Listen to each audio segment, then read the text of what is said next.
What if I told you that the most famous entertainer who ever lived spent most of his life feeling completely alone? That the man who sold over 350 million records worldwide cried himself to sleep more nights than anyone knew? That behind the sequin gloves, the moonwalk, and the sold-out arenas, there was a little boy who never truly got to be a child? This is the story of Michael Jackson. Not the tabloid version, not the gossip, the real story. Stay with me, because some of what you're about to hear will genuinely shock you. Welcome to Laser Vibes. Let's get into it. Michael Joseph Jackson was born on August 29, 1958, in Gary, Indiana. Gary was not a glamorous place. It was a working-class steel town, and the Jackson family, all 12 of them, lived crammed inside a two-bedroom house. Think about that for a second. 2 bedrooms, 2 parents, 10 children. That is the world Michael Jackson came from. His mother, Catherine, was a deeply religious woman, a Jehovah's Witness, who played piano and had dreams of becoming a country singer. His father, Joe, was a crane operator by day and played guitar in a local blues band by night. Joe Jackson saw talent in his sons early, and he pushed them hard. The Jackson 5 began performing when Michael was just 5 years old. 5. While other kids were playing outside and watching cartoons, little Michael was rehearsing dance routines and learning harmonies. But here's where the story gets dark. Joe Jackson later admitted to regularly using a belt on his children during rehearsals. Michael himself spoke openly about the physical and emotional abuse he suffered at his father's hands. He said that rehearsals were terrifying. That one wrong move could mean punishment. Imagine being 5, 6, 7 years old, gifted beyond measure, but living in genuine fear of the person who was supposed to protect you. That wound never fully healed. And if you want to understand Michael Jackson, truly understand him, that is where you have to start. Despite everything, the talent was undeniable. By the time Michael Jackson was 10 years old, the Jackson 5 had signed to Motown Records. By 11, he had his first #1 hit. By 13, he was one of the most recognizable faces in America. But Michael always wanted more than just success. He wanted to be the greatest entertainer who had ever lived. And by the time the 1980s arrived, he was well on his way. Off the Wall, released in 1979, was a masterpiece. Critics loved it. Fans loved it.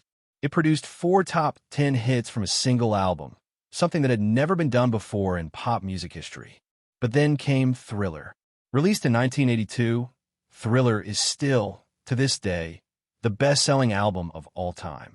66 million copies sold. 66 million. The closest competitor isn't even close. The title track's music video, which ran for nearly 14 minutes, completely redefined what a music video could be. It was a short film. It had a storyline, special effects, and choreography that people are still copying 40 years later. And then there was the moonwalk. Michael Jackson debuted the moonwalk on live television in 1983 during a performance of Billie Jean. The phones at the TV network lit up immediately. People could not believe what they had just seen.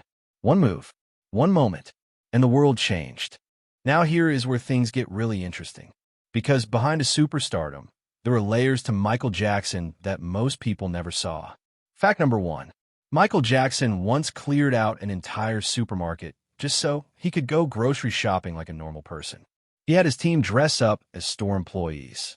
He came in through a back entrance. And for one brief moment, he got to do something that every single one of us takes completely for granted. Walk down a supermarket aisle and pick up his own groceries. He said it was a dream come true. Let that sink in. One of the most famous human beings who ever lived, dreaming of going to the grocery store. Fact number 2. Michael Jackson's skin condition was real. From the mid-1980s onwards, his appearance began to change dramatically, and the media had a field day speculating that he was bleaching his skin. But his dermatologist confirmed in 1983 that Michael had vitiligo, a medical condition where the skin loses its pigmentation in patches. He also had lupus. Vitiligo is not just a cosmetic issue. It causes real psychological distress. To manage the uneven blotches on his skin, Michael used makeup and prescription creams that further lightened his complexion. He did not choose to look the way he did. He was managing a painful medical condition, while the entire world mocked him for it. He said, "When people make up stories that I don't want to be who I am, it hurts me." Fact number 3. Michael Jackson and Princess Diana were close friends. Two of the most famous people on the planet, both describing themselves as intensely lonely despite being surrounded by millions of admirers. They reportedly bonded deeply over their shared experience of being unable to live a normal life, watched everywhere, misunderstood by the press, and carrying enormous pressure in silence. Fact number 4. In 2016, 7 years after his death, Michael Jackson's estate earned $825 million in a single year. That was the highest yearly earnings ever recorded for a celebrity, living or dead. He was still, over a decade after passing, one of the highest-earning people in the entire entertainment industry. Michael Jackson's personal life was always under a microscope, and his relationships were anything but ordinary. In 1993, he proposed to Lisa Marie Presley, the daughter of Elvis Presley, over the phone. They married in secret in the Dominican Republic in May of 1994. The world was stunned. The king of pop and the daughter of the king of rock and roll together. But the marriage did not last. They separated in December 1995. What most people do not know is the reason Michael pursued marriage so desperately at that time. After the divorce, he opened up about his fear, his genuine, deep fear that he might never become a father. His second wife, Debbie Rowe, was a nurse who had worked with his dermatologist. She knew Michael well, and when she saw how devastated he was about possibly never having children, she made an extraordinary offer. She proposed to give him children, not as a romantic partner, but as a gift. They married in Sydney, Australia in November 1996. The night before the wedding, Michael called Lisa Marie Presley, and she gave him and Debbie her blessing. Michael went on to have 3 children. Prince Michael, born in 1997. Paris, named after the city where her parents said she was conceived, born in 1998. And in 2002, a third child, nicknamed Blanket, later known as BG, born via surrogate. Michael Jackson was by all accounts deeply devoted to his children. He called fatherhood the greatest joy of his life. On June 25, 2009, the world stopped. Michael Jackson was just weeks away from launching his comeback tour. The legendary This Is It concerts in London. 50 shows. Sold out. Fans had queued overnight for tickets. The anticipation was electric. He never made it to the stage.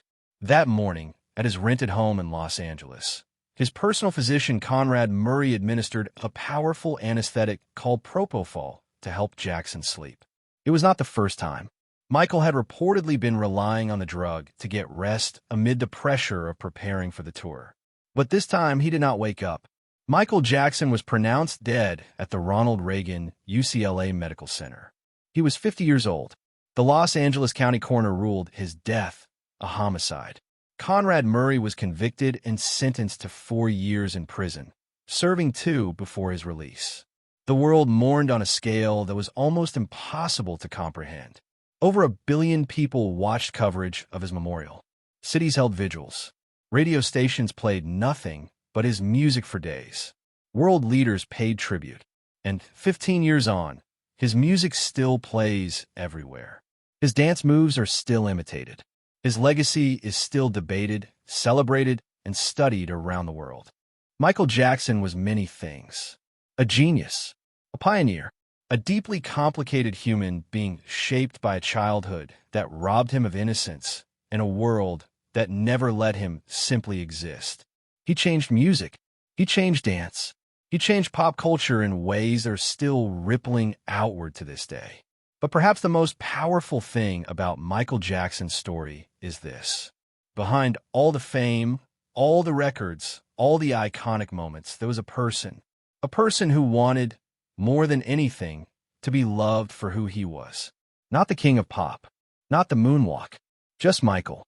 If this video gave you something new to think about, drop a comment below and let me know what surprised you most.